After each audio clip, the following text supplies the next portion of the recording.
Hi, a very warm welcome to all our viewers to yet another exclusive session with Women in Technology. Today afternoon, we will be looking at a very interesting topic, which is changing the talent staffing landscape virtually. And to speak with us this afternoon, we have two guests, Nitin Sabharwal, representing Beam Suntory, the extremely reputed alcoholic beverages company, and Harish Pillai from Ford Global Business Services. So to begin with, before they get live, let me introduce both of them.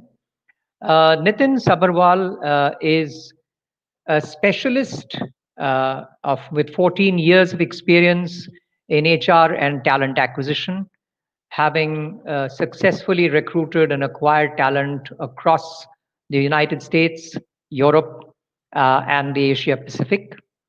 Uh, he has worked across several sectors, beginning with consulting, education, travel, and now, of course, he's with telecom, and now with the with Alcobev or alcoholic beverages.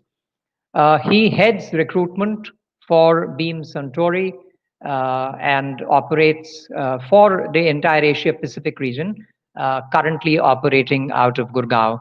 I hope Nitin would be coming live. He's backstage. Just wait. Hi, Nitin. Let me extend, on behalf of WiT, a very, very warm welcome to you. Thank you so much, Anirudh, and thank you so much for such a introduction as well. And delighted to be here. Thank you so much. No, no, not at all.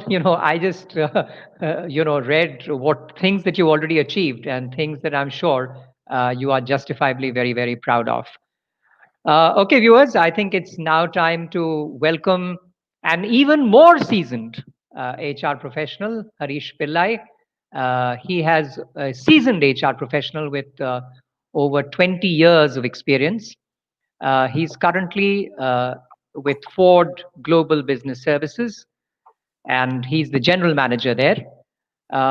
He has worked across several industries: IT, ITES, telecom, manufacturing, with a known and established passion for coaching. He's an ACC certified coach uh, under the ICF. He currently straddles several responsibilities with Ford Global Business Services, and these are not just limited to talent acquisition, but also extends to learning and development as well as employee services. So a very, very warm welcome to you, Harish. There you are. Very warm welcome, sir. And so I think if you're both comfortable, let me begin with a set of questions, because not for anything else, but I'm sure our viewers are extremely eager to sort of get going. So let me begin with you, Harish, the very first question. And given that the subject itself is changing the the talent staffing landscape virtually, the very first question is just an extension of that theme, which is, how have you sort of seen this landscape changing, especially with the onset of digital, uh, given, of course, the overall background of Corona, which is something that straddled all of 2020. So let me sort of begin with you, Harish, and I'm going to come to you, Nitin, with the same question, because obviously your experiences could very logically be a little different and diverse. So over to you, Harish.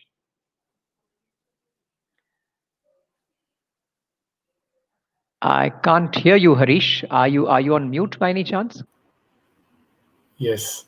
Yes. Okay. Uh, Cool. Thank you, Anirudh, and welcome all, and a happy New Year. Very apt topic for most of the talent acquisition leads, and in fact for most of the companies today. We are really going through an incredible pandemic situation, and hopefully by this year we should be out. And I would say this is a year where I think it's the right time to put the innovation at work, and really to rethink about the work, how we do, and how do we utilize our resources. And because it has not just affected our life, it is not just affected our life, it has affected our work, our workplace, and even the workforce as a whole. So which means at Ford, when we were looking at this whole pandemic situation, I think we were very clear that we are not going to stop the hiring, all because of the reasons. Ford Global Business Service is one of the business centers which really supports all the global business services, and it's an ITS division, it's an engineering division, it's an analytics division, it's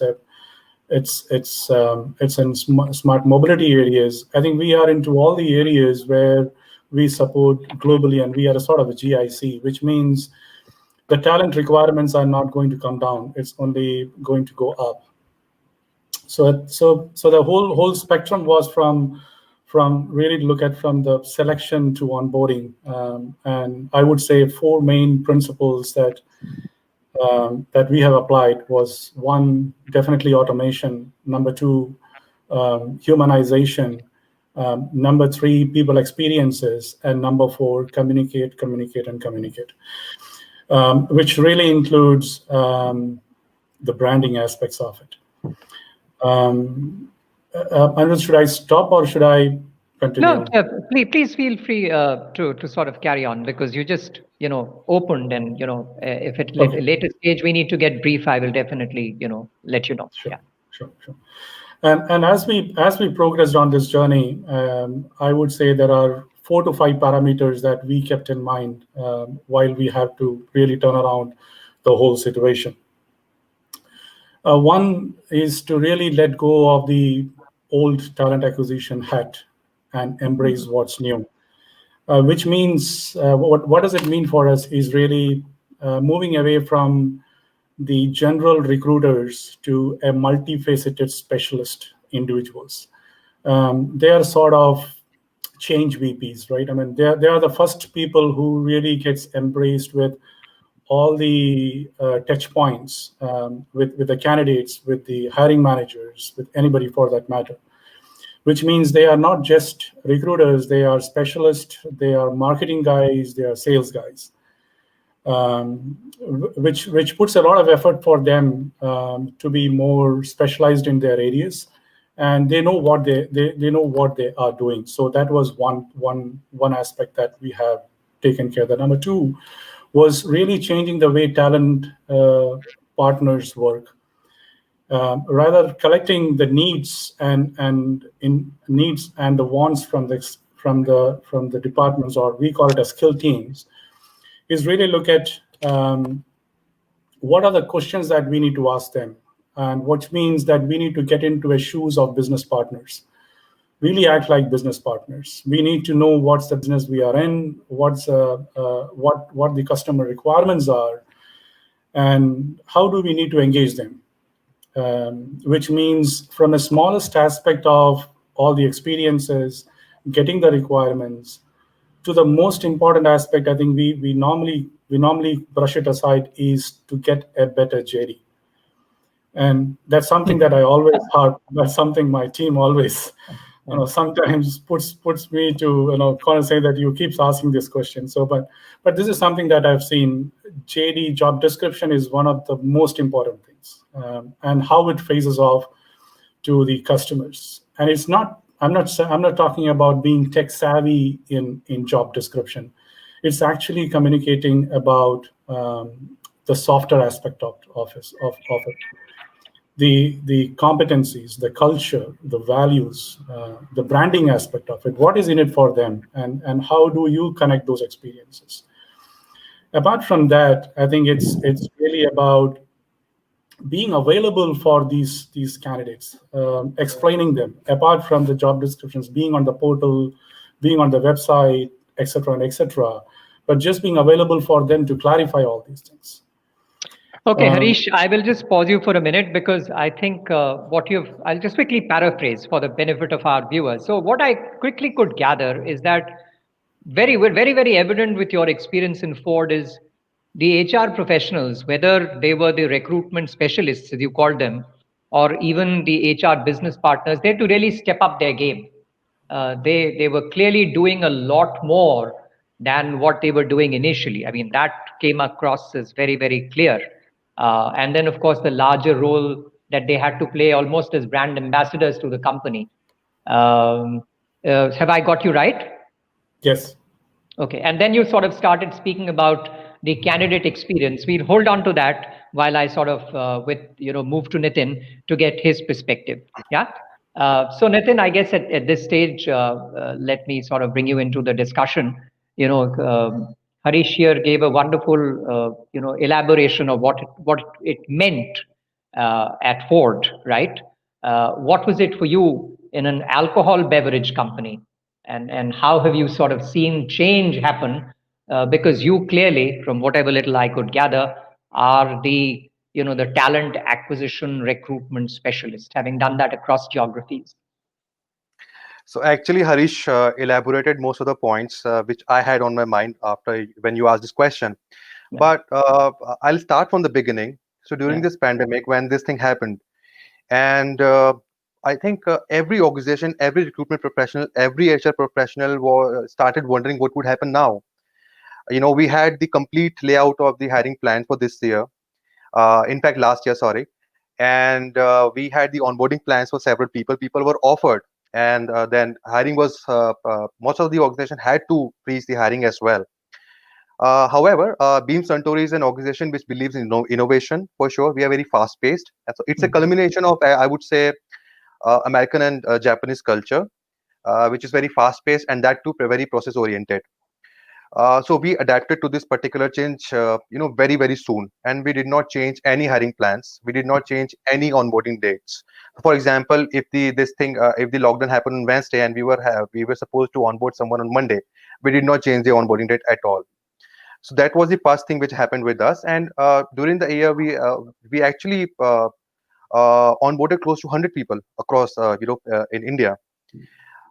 Second thing, a very basic thing which I have realized in this digital world, that interviews are actually happening quicker, very quickly. People need not to travel. Nobody's asking any candidate to travel and meet them in person. People are okay with that approach now, and candidates can actually sit in their home and can take the interview as per their leisure time. Whenever they have time on the calendar, they can take the interviews. And third, very important thing, which I'm sure must have happened with most of the organization, at least 90% of the organization, the usage of paper, which actually it has reduced. It is zero. If I were to say that, we are not using any hard copies for interview forms. We are not using any hard copies for the offer letters. We are not using any hard copies for appointment letters. Candidates or offered candidates are getting the interview, the offer letters, appointment letters online, digital, and they are able to digitally sign it, send across to us. So that is also something which we did, and I think this was an opportunity for us or the other organization as well to premiumize the experience of candidates with those particular innovations. So that would be, I think, my 2 cents. Thank you. Thank you, Nitin, very much. So one thing very clearly comes out, and it so happens because I guess both of you, work with extremely large, reputed organizations. Both of you clearly said that none of the organizations, in any manner, sort of slowed down your hiring plans. I clearly heard that. Clearly both of you were on the ball, and there was no sort of knee-jerk reaction from either of the organizations to slow down hiring in any manner. So, which is great, which is very heartening to know. Moving on, and let me sort of come to you, Nitin, first this time. And because Harish started speaking about it, which was about the seamless candidate experience, right? You in a sense alluded to it because you said candidates had the freedom and the flexibility of taking the interviews at their leisure time from their homes, right? So what are some of the other aspects? And then, of course, I will move to Harish with the same question. What was it for the candidate? What did it mean? And was the experience seamless, and was it actually enhanced? Yeah, over to you, Nitin. Uh, I feel that experience has been enhanced. Why? I feel that because our offer drop ratio has been too low. It's under 5%, which is phenomenal. Okay. Yeah, okay. So I would sort of try and answer this question in terms of the complete recruitment process. So first step in the recruitment process, screening. So our recruiters, including me, we invest a lot of time in talking to the candidates, ensuring that the candidate understands the job description properly. Mhm. We talk about our culture. We talk about our vision. So we have 10-year goal for 2030 for ourselves as a global, that's a global goal that we have. There are various things that we have, targeted for ourselves to achieve in 2030. So we talk about everything. We talk about the team that person would be joining in to ensure that the candidate on the other side is able to understand the job description better, the kind of team that person would be joining in case they offered the role, and the kind of culture and the vision this organization has. The second key step is interviews. So we as a team, not just recruitment team, but the hiring leaders also ensure that they stick to the interview schedule. They do not change it. That is very important actually to give a good experience to any candidate. Third would be the feedback mechanism. So we also try and ensure that the feedback is shared with all the candidates, irrespective of the decision of the interview. So that is why very important. I think fourth would be once the person has been offered. Now, recruiters, the respective HR BPs of various functions, and the hiring managers, they ensure that they are in regular touch with those offered candidates to ensure that the candidates also feel engaged and now do not feel lost at all. So these are, I think, four key steps, key things that we try and make sure that we follow them. And I think everything has been proven, an opportunity, and everything has been proven good proven to be a very good step for us to ensure that the candidates get seamless experience with Beam Centauri. Thank you, Nitin. Most wonderfully explained and elaborated. Uh, Thank you very much. Harish, if I may sort of now come to you, what was it for you? Because you of course lead human resources. It's like beyond talent acquisition, but within the realms of talent acquisition, how was the candidate experience? Did you sort of, as you mentioned, some of your recruiters almost became brand ambassadors. So just elaborating on that and picking out from that, how was the candidate experience? Was it enhanced? What's your sense? Yeah. Yeah. I think Nitin covered most of the aspects of from a touch point, and those are really moments of truth. Right from the time you get the screening and to the onboarding phase. What is I think sending laptops to home has become to a sort of a new normal with many of the organizations now. One thing that we have done differently is that providing, because as part of experience at Ford, what we're driving is really diversity and inclusion, and we want to drive it intentionally. Hence, there's a lot of emphasis that we have given to the training that we need to give to the hiring managers and other people who are involved in the hiring processes about unconscious bias, inclusion in you, and some of those programs, which helps you to understand what are the do's and don'ts while you're part of this entire virtual hiring process, because it has got its own pros and cons. You may get disconnected.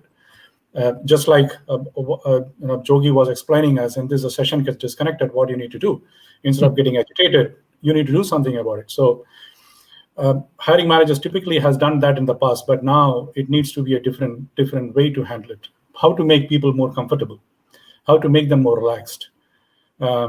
So I think that's one thing that we've done. The other thing that is about using the technology and in such a way that helps candidates and hiring managers. And as Nitin said, we became 100% and actually no papers where we used to have papers, using proctoring as a technology for assessments, and just like many of the college assessments now do. I think that was one of the best things that helped us to really move the needle in all the hiring process. And we this year we hired actually more than in the last 2 years. We had over 1,200 hires. And when all the other companies were rejecting the campus offers, we were the people who are hiring the campus candidates. So yeah, so these were the few things that we have done apart from what Nitin has said. Wonderful, wonderful. I'm going to sort of stay on this thread because somewhere you mentioned about coaching, if I may use that word, or mentoring some of your recruiters and hiring specialists about diversity hiring, right? So I would be keenly interested to know from both of you. First, I'll come to you, Harish, because you sort of in a very on a tangent you sort of mentioned it. I wanted to understand from you, first from you, and then of course to Nitin. How do you see gender diversity hiring, or how have you seen it over 2020, and how do you sort of see it over 2021? Because one of the things that are oftentimes associated with hiring women is locations, issues around location. Are they mobile? What happens if their spouse gets transferred? A lot of questions, sometimes a bit inane, because you wouldn't ask the same question to a man. And that's the truth, right? Let's be honest about it. So how have you seen that? I'm aware, let's not take names, but a technology major who's sort of based out of Pune, they have launched a wonderful policy where they're actually telling women who are from second and third tier cities, we don't even want you to come to Pune and join us or go to Mumbai or wherever. Stay wherever you are, Indore, Raipur, Himachal, wherever, Coimbatore, it doesn't matter. You stay where you are and you work and we are good, right? Those are the kind of policies that some of the other companies have sort of set in motion. So in the context of gender diversity, what's your take on 2020, and have things got better for women at Ford and of course later at Beam Suntory? So over to you, Harish. Yeah, quite interesting question, and something that we are also working through at Ford. Yes, to some extent, I think we have moved a needle, but not a greater extent. But we need to do some job in that area. I think diversity goes just beyond women. I think it's also about all other aspects of diversity. How are we covering? Sure. Including the kind of talents that we need to hire. I will give a different twist to this whole question. Is about how are we looking at being flexibility in bringing the jobs in the organization, which means how far the jobs are being identified from working from other locations. It needs to be classified that which jobs can be done in a hybrid model and which requires to have a lot of physical interactions, and hence it needs to be at a location centric, and which are the jobs which can actually be done from anywhere else. So I would say this pandemic has actually put the question in front of a lot of people, leaders, that how do you look at the jobs? How do you look at workforce and the talent? And hence, what do you think are the jobs which can be managed remotely? And hence, how do you can improve your diversity quotient? So I think that's the start point for us from the way that we are working through. And when we return to work, we have put a return to work strategy during 2021. And in this whole strategy process, what we are looking at is what are the jobs which can be done at a hybrid model, and what is the interest of the people. And based on that, there would be different ways that we may have to look at work from home today work from home is pretty much on really discussions between the between the employee and the supervisor. But going forward, it can be based on the job and based on the need of the individuals. So I think this has given us a nudge to look at the jobs differently and look at other various talents in the space of diversity. For example, I think the last women WiT event has been a good successful event, and we were able to generate some pools. And I think I was reading one of the article which says over 70 lakhs women is available in the market today in India, who are from a career break. I think that's a beautiful talent that is available and which we may have to leverage. So we are also looking at some of the interventions like Returnship, and how can we bring in talent and create the talent pool. Well said, Harish. While this particular session, we may not be able to cover it, but just for the benefit of the viewers, given my role as the Chief Business Officer representing women in technology, one of the things that we're actually seeing in terms of active requests from various companies across India is to actually look at a cohort of returnee women. But more of that later. Let me come to you, Nitin, to understand what was 2020 for you in your company and sort of your experience when it came to women. Okay, so Anirudh, you asked when you started up with this question, you mentioned that there are a lot of questions that we do not ask. When we interview a male candidate, we do not ask that question to a male candidate, but we do ask those questions to a women candidate. However, in our organization, we are very particular about that, and there are different training programs as well that all employees have gone through the DNI training programs, and we have the recruitment training modules as well. And these kind of questions are actually restricted. We cannot ask such personal question to a male candidate or to a women candidate as well. So we treat both genders equally. Moving on to the other part of the question. So increasing diversity, or to be precise, right now, if I would talk about the diversity or the women talent that we are hiring, increasing the hiring of women talent or representation has always been a top priority on a global level. And each year we sort of decide a target to a diversity hiring target, and since last 2 years we have been able to achieve the target as well. And apart from that, we have people-centric or very flexible policies. In fact, before the pandemic as well, few of the policies which I can talk about would be 2 p.m. Fridays and flexible or the work from home sort of culture that has been there since before the pandemic as well. Now, getting women talent is a different thing, and ensuring that we are able to sort of work on their talent development as well. So we have very many programs in our organization in terms of ensuring that the women talent or the women employees that we have are able to advance their careers while working with Beam Suntory, and also they are able to engage themselves better with this particular brand. And last thing would be, so we are a people first company, and all our critical decisions are actually based on the decision made by our people, our employees. So we conducted a future of work survey with all our employees across the globe to understand their challenges, to understand the opportunities, and to understand how we can shape the future. Similarly, we also conduct various GNI surveys, engagement surveys as well, to ensure that we are able to understand the pulse of employees.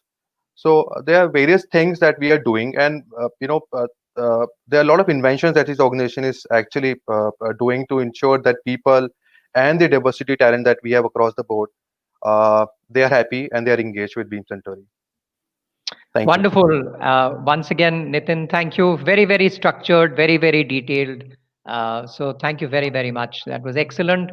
Just the last little point, which is, one of the, if I may say, parts of the question was, because of this pandemic, and of course therefore in a sense, the shift to digital, right?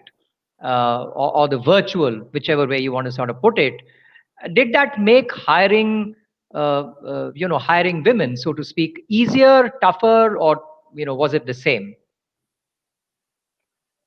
I think I would not say it has become tougher for us. It made our lives tougher to hire, women talent. No, with this particular pandemic, with a lot of inventions, we everybody moved virtual actually, and with these so many virtual, I would say innovations or digital innovations to be precise. We also moved digital to amplify our sort of progressive policies that we have. And with respect to the social platforms, for example, in LinkedIn, we keep on posting about our East meets cultural advantage. We keep on posting about our social responsibilities or the kind of initiatives we have taken in terms of our social responsibility or CSR activities, and definitely the internal events. And from the in the other sense, what I think that these are the testing times, also for the candidates as well.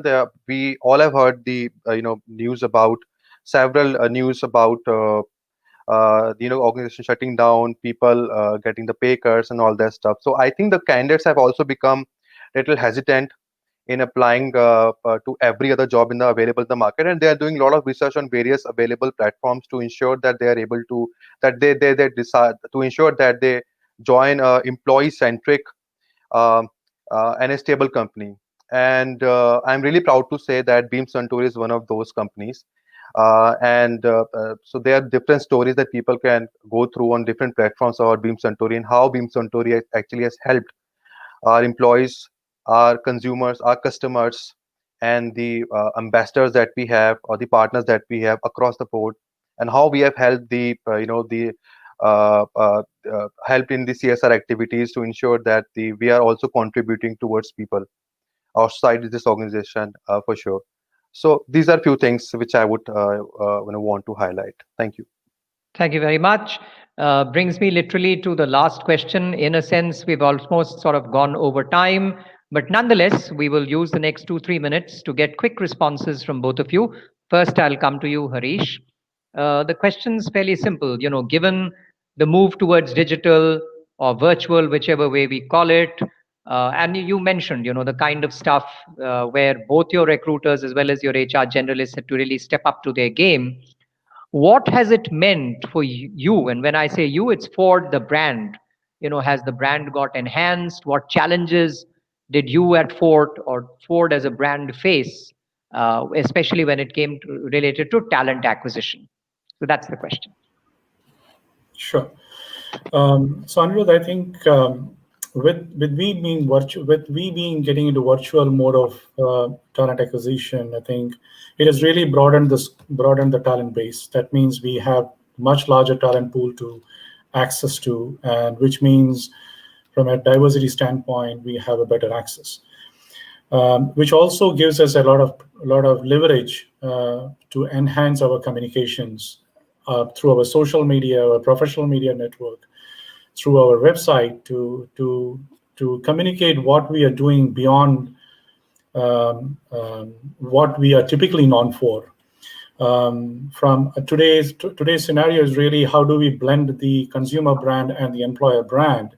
I think this has really helped to really communicate what Ford does in India today beyond manufacturing. I think it has really just amplified the entire voice that we do much more things today at Ford and India, and what are the kind of talents that we hire.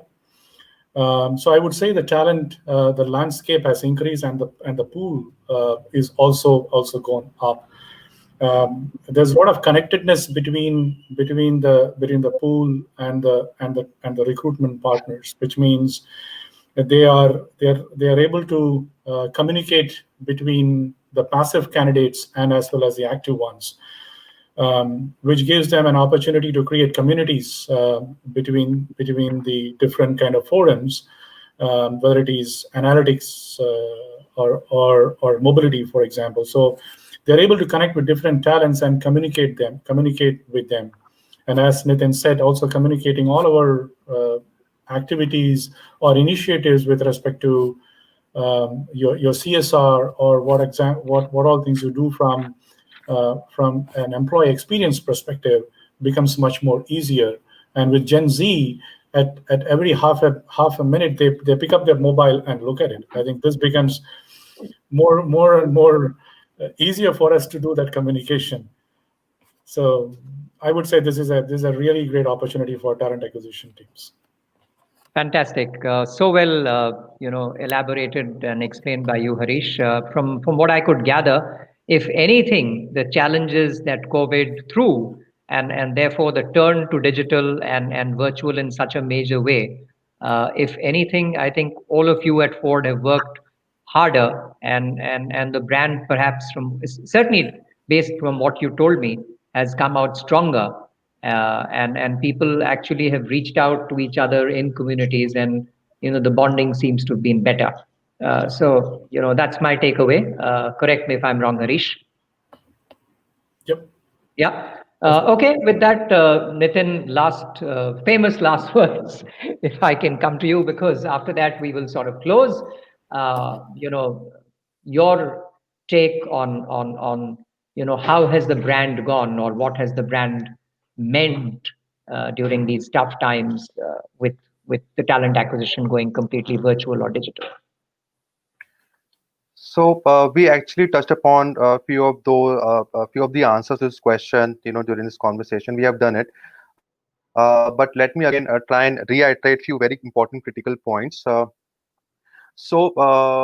In this digital world, as Harish also mentioned, that people are able to use their mobile phone, and within fraction of minutes or seconds, they are able to see anything they want to. They can just Google it. So with the right approach, and with the right intent, we have been able to definitely provide good experience to our employees. We have been able to provide good experience to our candidates as well. And people can definitely, people are definitely going towards to search about organization on various platforms, social media channels, and they can find information from any web page or something if they want to. They can read any news about any of the organization. So we try and ensure that we do not leave any stone unturned in terms of providing the best possible experience to our candidates, which are definitely the external audience and external brand ambassador for us. Any candidate that we are meeting should join, or should should depart from the interview process with a positive experience. That is something that we try and ensure with all the candidates that we meet. And with the policies and the kind of initiative this organization has taken, our employees are very happy. This is why I'm saying that, because recently we did a survey at a global level, and we got a phenomenal outcome of that particular survey in terms of the overall employee satisfaction. So these are few things which I think definitely help an organization to build up a strong brand, in this particular virtual world as well. Thanks a lot. Thank you very, very much, Nitin. Thank you, Harish. If anything, it looks and it clearly appears to me that thanks to the very concerted steps taken by both of you, representing your respective organizations, if anything, your brand has only got enhanced. One of the things which sort of pushed it towards that is, as you're obviously not able today to go and meet so many people, so everything is actually a virtual interaction, at best over a Zoom or an MS Teams or a Blue Jeans call. And of course, the fact that companies have become conscious and have put out whatever positive things that they want to talk about their brand, their organization out into the social media. So which again is very easily Googled by Gen Z. So thank you very, very much for being with us here today. It was wonderful and a privilege for me to host both of you this afternoon. Thank you very, very much. Thanks a lot. Thank you, Anirudh. Thank you. Thank you, Anirudh. Thank you, Harish. Thank you so much. Thanks a lot. Thank you both.